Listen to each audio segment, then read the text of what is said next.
இன்றைய உணவு இன்றைய உணவு இன்றைய உணவு.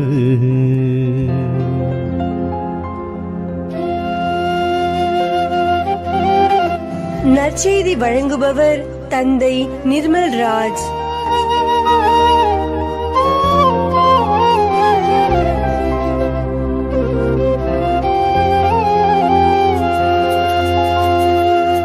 இயேசுவில் பிரியமுள்ள சகோதர சகோதரிகளே, உங்கள் அனைவருக்கும் இயேசு கிறிஸ்துவின் பெயரால் வாழ்த்துக்களையும் ஜெபங்களையும் அன்போடு உரித்தாக்கிக் கொள்கின்றேன். இன்றைக்கு தூய ஆவியானவரை குறித்த பாடத்தை ஆண்டவர் நமக்கு சொல்லிக் கொடுக்கிறார். ஆண்டவர் இயேசுனுடைய 3 ஆண்டுகள் பொது பணியில அவரோடு இருந்த திருத்தூதர்களுக்கு ஆண்டவர் பிரியாவிடை செய்தியாக தூய ஆவியானவர் அவர்களின் வாழ்க்கையில் எதிர்காலத்தில் செயல்பட போகிற காரியத்தை அவர்களுக்கு சொல்லிக் கொடுக்கிறார். என் பெயரால் தந்தை அனுப்ப போகின்ற தூய ஆவியாம் துணையாளர் உங்களுக்கு அனைத்தையும் கற்றுத்தருவார், அவர் அனைத்தையும் உங்களுக்கு நினைவூட்டுவார் என்பதாக சீடர்களிடத்தில் ஆண்டவர் பேசிக் கொண்டிருக்கிறார்.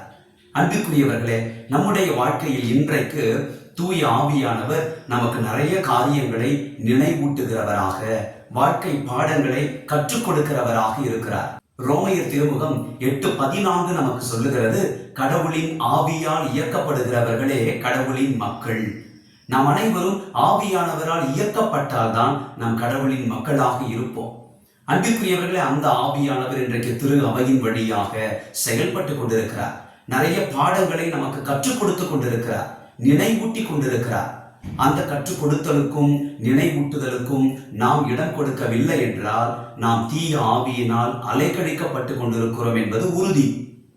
கத்தோலிக்க திரு அவையுடைய படிப்பினைகளின் வழியாக, நம்முடைய திரு அவையின் மூப்பர்களின் வழியாக, மறைக்கல்வி, இறை வார்த்தையை பகிர்ந்து கொடுப்பதன் வழியாக திரு அவை இன்றைக்கு நமக்கு வாழ்க்கை பாடத்தை கற்றுக் கொடுத்து கொண்டிருக்கிறது.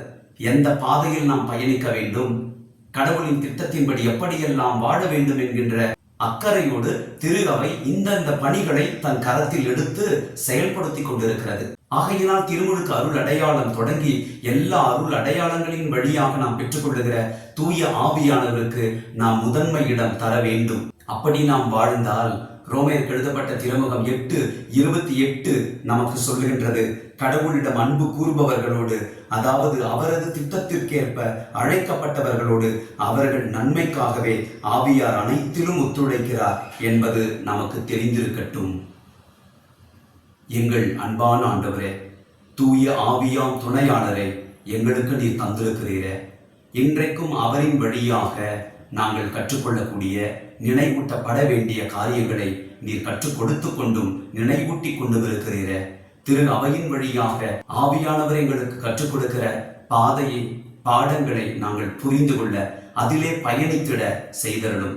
மூவொரு கடவுளாகிய நீர் எங்களுக்கு வைத்திருக்கிற திட்டத்தை புரிந்து கொண்டு வாழுகிற பிள்ளைகளாய் எங்களை உருமாற்றும். இயேசுவின் நாமத்தில் ஜெபிக்கின்றோம் தந்தையே, ஆமேன். God bless you.